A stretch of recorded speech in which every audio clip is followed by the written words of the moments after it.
Trump and Elon just got verbally body slammed by Jimmy Kimmel, and it was brutal. From prison jokes to flamethrowers, this roast turns political chaos into late-night gold. Let's unravel this chaos step by step. Concerned American citizens joined shoulders here in town, in New York City, in Chicago, in Washington, in all 50 states. Atlanta, there were demonstrations.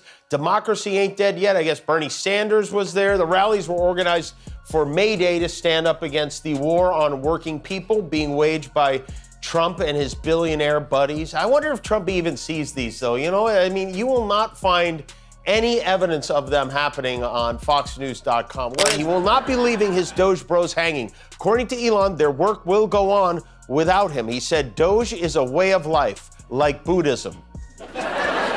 Like Buddhism, huh? It's very, oh yeah, okay, that checks out.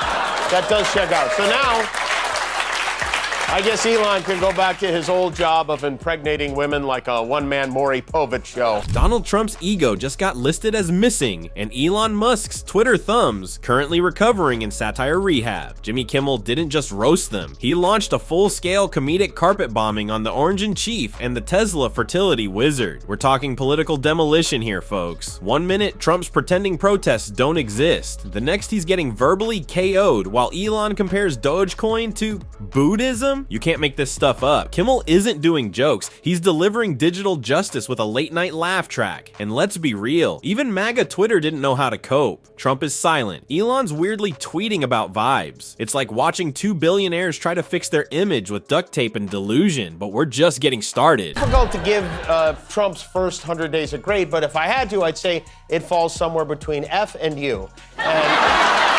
Congeniality, Elon Musk, who's been lying low as of late and reportedly wants to get out of Doge. Musk says he will dial back his work with the government so that he can spend more time with all 10 of them. Some good news, apparently. Though all of it involves Elon Musk's fertility rate skyrocketing like a SpaceX launch. Kimmel's delivery? Savage. Trump's approval rating has plummeted so far, it's basically borrowing real estate from the Titanic. The joke wasn't subtle, and neither was the roast. Trump, the man who thinks any crowd not screaming USA must be Antifa, got slapped with a punchline so harsh it made Fox and Friends blink in Morse code. And then there's Elon, poor guy. Between naming his kids after Wi-Fi passwords and building luxury potholes for Teslas, he looked like he wandered into a Comedy Central roast and only just realized he's the target. Keep your seatbelts on. This ride ain't over yet. Some positives. Unfortunately, they've all been pregnancy tests for women who slept with Elon Musk, but there have been some positives. I mentioned last night that Trump's approval rating is the lowest of any president at this point in his term. Look, when Kimmel says Trump's grade is between F and U, you know it's DEFCON level petty, and we love to see it. Meanwhile, Elon's latest rebrand, from Dogecoin Messiah to full-time dad of 10TM. Someone give this man a calendar and a vasectomy. He says he's pulling back from government projects. Translation, maybe stop LARPing as Tony Stark and actually read your own contracts. This is what happens when satire meets scorched earth, and just wait until you see what Kimmel does next. You won't believe it. Hard for Trump. You know,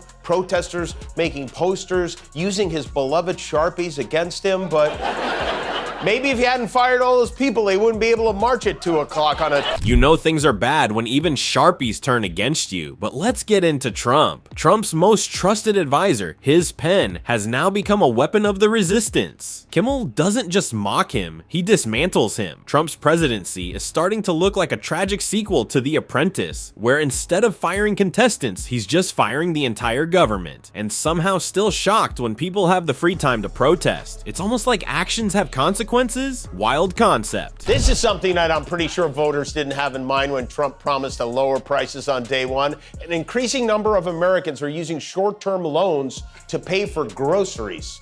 Not Samuel, he's just handing out $20 bills, but... Trump once promised to make everything cheaper. Instead, we got inflation, broken promises, and Americans needing payday loans just to afford a bag of lettuce. But hey, at least Samuel's out there throwing 20s like he's the reverse Robin Hood. Meanwhile, Trump's resume now includes hoarding classified documents like Pokemon cards, pushing voter fraud fairy tales, and treating his campaign rallies like a MAGA-themed therapy circle. The guy said he'd drain the swamp, but now he's living living in it, probably renting it out on Truth Social for $199 a night, no refunds. And the next clip, it gets even worse. A majority of Americans, 52%, agreed Trump is a dangerous dictator whose power should be limited before he destroys American democracy. Yes, we really need to stop him before he becomes president. When over half the country agrees you're basically a walking coup in a red tie, you've got a branding problem. And Kimmel, he didn't even have to exaggerate. Reality wrote the joke, he just put it in a tux and handed it a martini. He reminded viewers that Trump's legendary business genius is just bankruptcies with a gold filter. His diplomacy style, less Lincoln, more live, laugh, love with dictators. This is a man who demanded loyalty oaths from his staff, like he was starring in a bad Godfather remake. Now he's flailing in legal quicksand while Jimmy Kimmel narrates the whole downfall like it's a dark comedy special.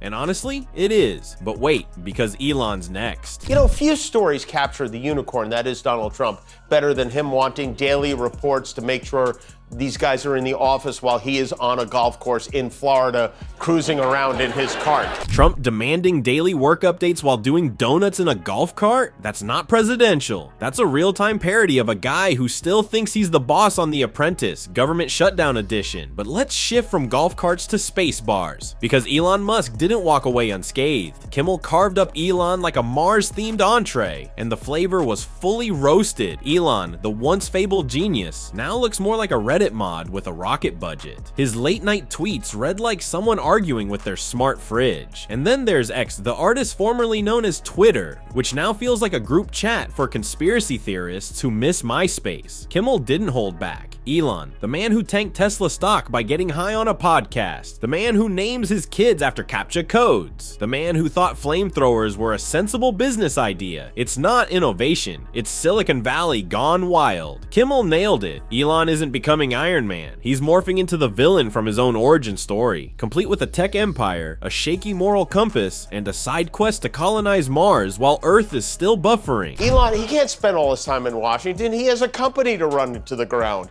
In the first 3 months of this year, Tesla's profits have fallen 71%, which I guess is what happens when your CEO turns into white Kanye before your eyes.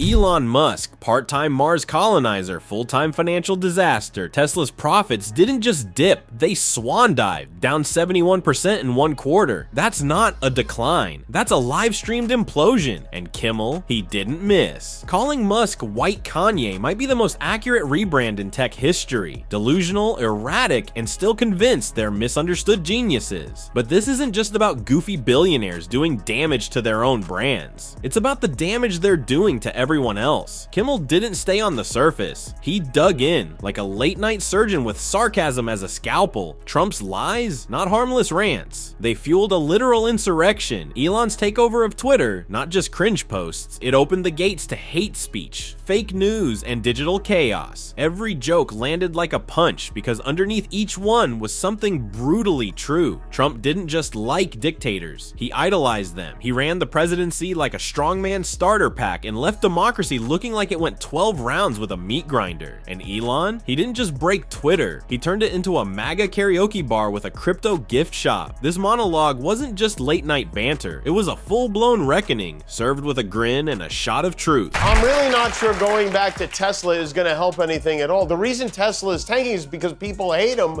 and they don't want to buy his stuff. Him being back is not going to make it better. What he needs to do is sell Tesla to someone more likable, like chlamydia or AIDS.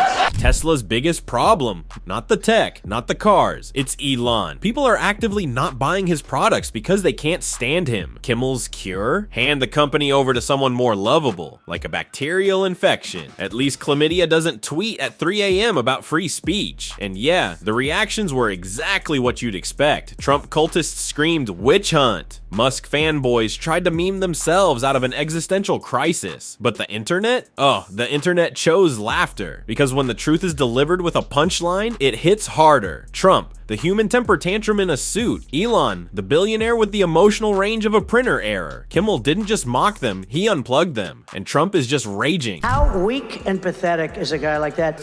Jimmy Kimmel's a loser. I do Jimmy Kimmel. I did him a lot. Yeah. And he'd be standing on the sidewalk. Oh, sir, may I bring you in? He'd bring me in. every time. The whole show is talking bad about Trump. He called us doofuses when we had you on. He's a group of doofuses in flat-brimmed hats. Guess what? We did Ask him how 5x many. what he did. We did Ask him. 5x Yeah, of you these. do bigger. Yeah, you Yeah. do. His show's dying. Ah yes, nothing screams not mad like dedicating part of your speech to a late night host who roasted you. Trump is now so fragile, he's out here giving Hall of Fame speeches about Jimmy Kimmel like it's his ex. I did Jimmy Kimmel, I did him a lot? Okay, weird phrasing, Don, but we get it, the joke stung. Meanwhile, Kimmel couldn't resist pointing out the obvious. Elon Musk wants to build a colony on Mars, but can't even build a functioning content moderation system on an app he owns, letting blue-check trolls impersonate the FBI for $8. Yeah, humanity is in great hands. And when it came to Trump's legal circus, Kimmel didn't hold back. He joked that the only walls Trump's building now are prison yard fences. And honestly, the man's never had a blueprint this realistic. There's something cathartic about watching Kimmel say exactly what everyone else is thinking. Trump wants immunity for crimes he swears he didn't commit. Elon wants respect for fart jokes and dad-level memes. It's like watching two midlife crises arm wrestle for the dumb billionaire cup, and best of all, neither of them knows how to clap back. Trump cries, witch hunt. Elon posts a frog meme. Meanwhile, Kimmel just keeps dropping truth bombs in monologue form, and absolutely no one is safe. Musk is a great believer in free speech as long as it isn't critical of him in any way. That's one of the things he and Trump have in common. Trump right now is suing 60 Minutes and CBS because he didn't like the way they edited an interview with Kamala Harris. As if it matters, he beat her, she's gone. But he is suing them for $20 billion for this. Last night I shared some of my thoughts and feelings about what happened and how much I'm going to miss democracy and whatnot. And I heard from a lot of people about it, but none more prominent than the richest man in the world, Elon Musk, who this morning tweeted, Kimmel is an insufferable nonsense propaganda puppet, which at least my children like me, you know? Elon's big comeback, calling Jimmy an insufferable nonsense propaganda puppet. Kimmel's clapback, at least my children like me. Game, set, roasted. You can sue CBS for $20 billion, but you can't sue your way out of being the punchline. In the end, this wasn't just a monologue. It was a full-blown comedy funeral for two men who once ruled the news cycle, and now mostly haunt meme pages and courtrooms. Trump, the stable genius who can't go 3 days without calling his lawyers. Elon, the space messiah turned main character of Twitter's glitchiest timeline. Comedy in moments like this cuts through the BS. No spin, no press team, just a nation laughing at the absurdity, and maybe feeling a tiny bit better knowing someone's still calling it exactly how it is. And Kimmel, he's already sharpening his next punchline. 60% of economists who are polled believe there is a high or very high chance of a recession. So the president now is distancing himself from himself. He wrote, "This is Biden's stock market, not Trump's. I didn't take over until January 20th. Tariffs will soon start kicking in and companies are starting to move into the USA in record numbers. Our country will boom, but we have to get rid of this Biden overhang. This will take a while, has nothing to do with tariffs, only that he left us with bad numbers. But when the boom begins, it will be like no other. Be patient." Be patient.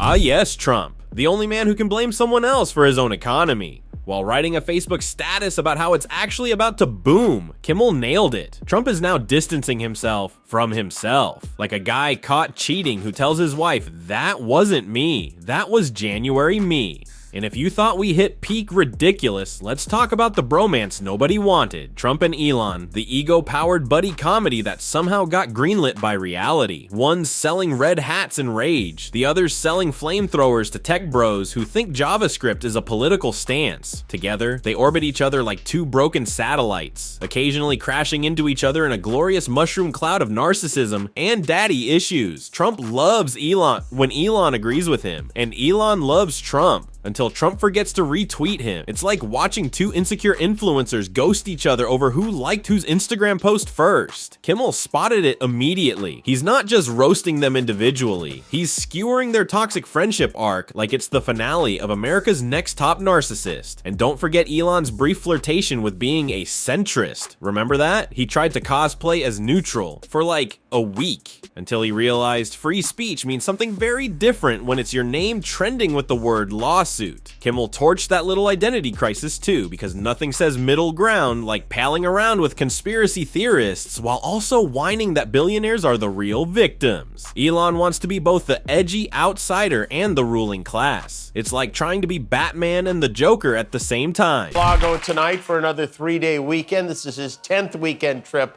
to Mar-a-Lago since he took office 102 days ago. I hope somebody gave Melania a heads up. He's coming, he's early. But the idea to monitor every employee's whereabouts was the brainchild of Doge under Elon Musk, who has apparently worn out his welcome at the White House. Elon is dialing back his Doge duties to focus on his own disaster of Trump's taking long weekends like he's on vacation from being indicted, and Elon, he's finally stepping back from Dogecoin to focus on the bigger dumpster fire, himself. At this point, the two of them feel less like public figures and more like live-action SNL skits, unscripted, unfiltered, and completely unaware that they've become memes of themselves. That's what makes Kimmel's takedowns so lethal. They're not just funny, they're cathartic. It's comedy as national therapy, a punchline-powered cleanse, two billionaires, one monologue, and a country collectively saying, "Thank you, Jimmy, more tantrums are coming. More chaos is inevitable." But the roast is eternal. Here you can find the next one. Click on it.